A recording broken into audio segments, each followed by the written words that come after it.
Duduzane Zuma, the son of former President Jacob Zuma, is having presidential ambitions, and Sunday papers reported about that.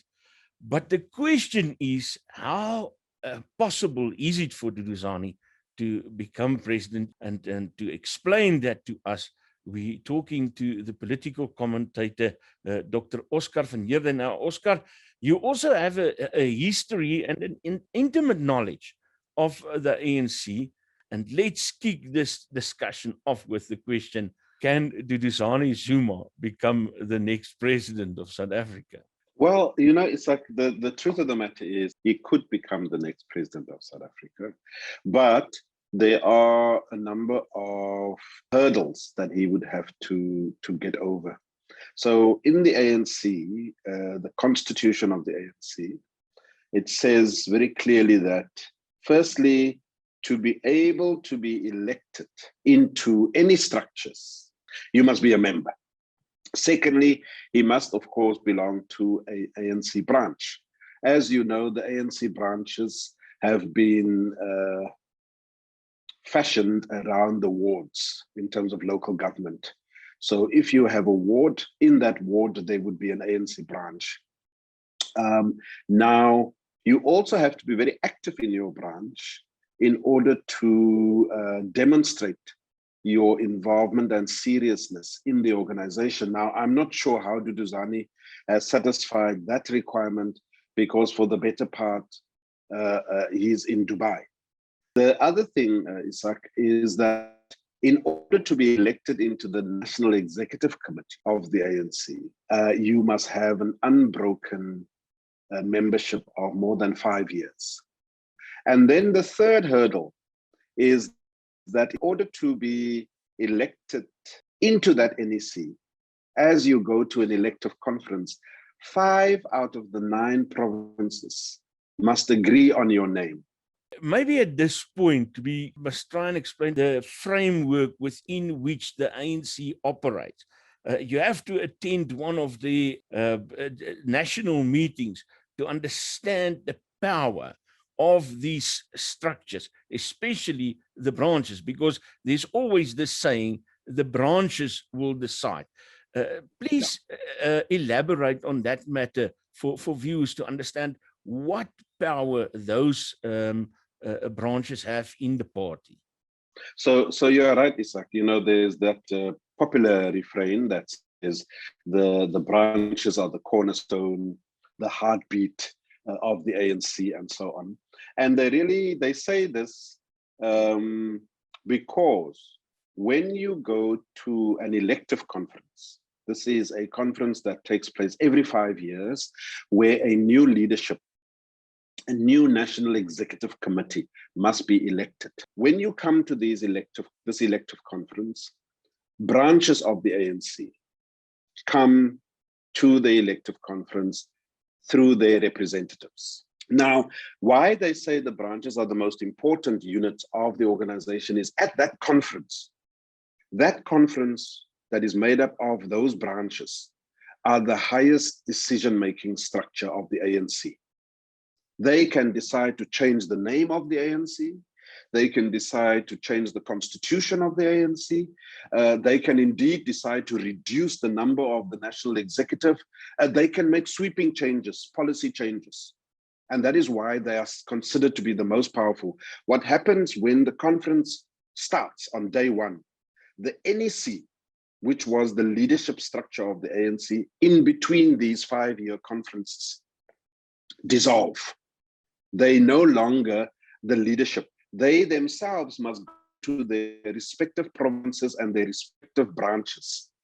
So you would find often when you have one of the leadership coming to the podium, wanting to impose a particular position because he or she is a minister or he or she is in the NEC, there will always be a lonely delegate from Kuruman or from Lusikisiki that will remind him that he at this conference is merely an ordinary member and he must go and sit down and listen to what the branches are saying.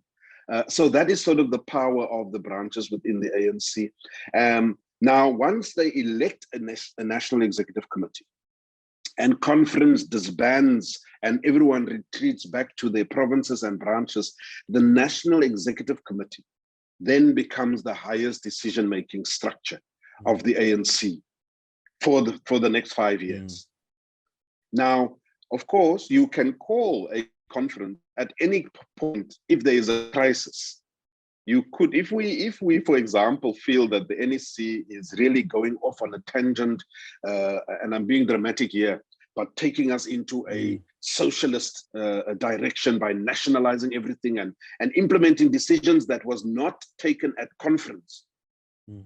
A certain amount of provinces and branches can come together and say, we demand, as per the constitution, a conference because we feel the leadership is not doing what we had agreed on, and then you can have that emergency conference and disband the NEC. Talking about that, that also underline the fact that the branches are tend to be very traditional. They don't like changes. No, absolutely correct. It's not so much that they're traditionalists per se, but they certainly subscribe to conventional practice. They are traditional in that sense that, we don't like surprises. We prefer that successors come from the ranks of the NEC, and so on and so forth. So, but you are right. In order for anything to happen in the ANC, you have to convince branches. Now, unfortunately, Isaac, part of that convincing, in the good old days, as they say, the convincing was about debates, arguments, it was about ideology, it was about policy.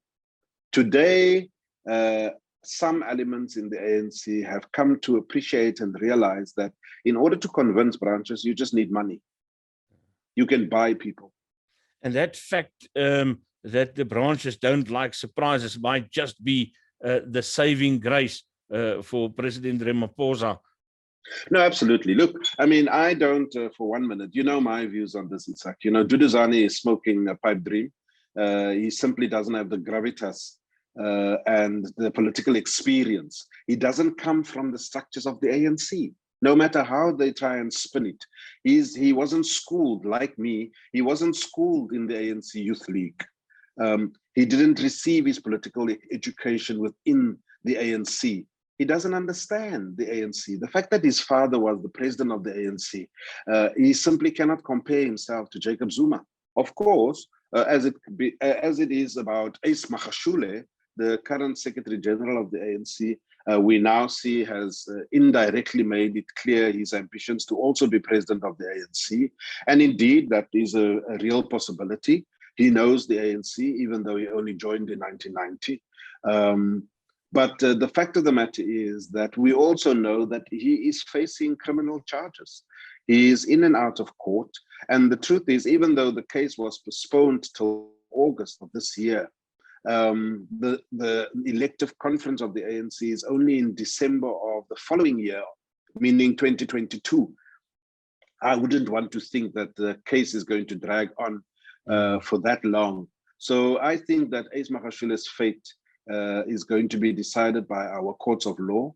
Of course, supporters of him is not going to like it. They are going to scream that it's a political ploy and so on and so forth. But and at the end of the day, it is not us in the ANC that stole money from Free State, that did not remove asbestos roofs, that did not build houses, that did not steal a farm and give it to the Guptas, and whose bodyguard stole Pirniev's painting, and so on and so forth. We didn't do these things. It was Ace Magashule. So he needs to stand trial for those allegations, and if he can clear his name, all the better. But I doubt it very much.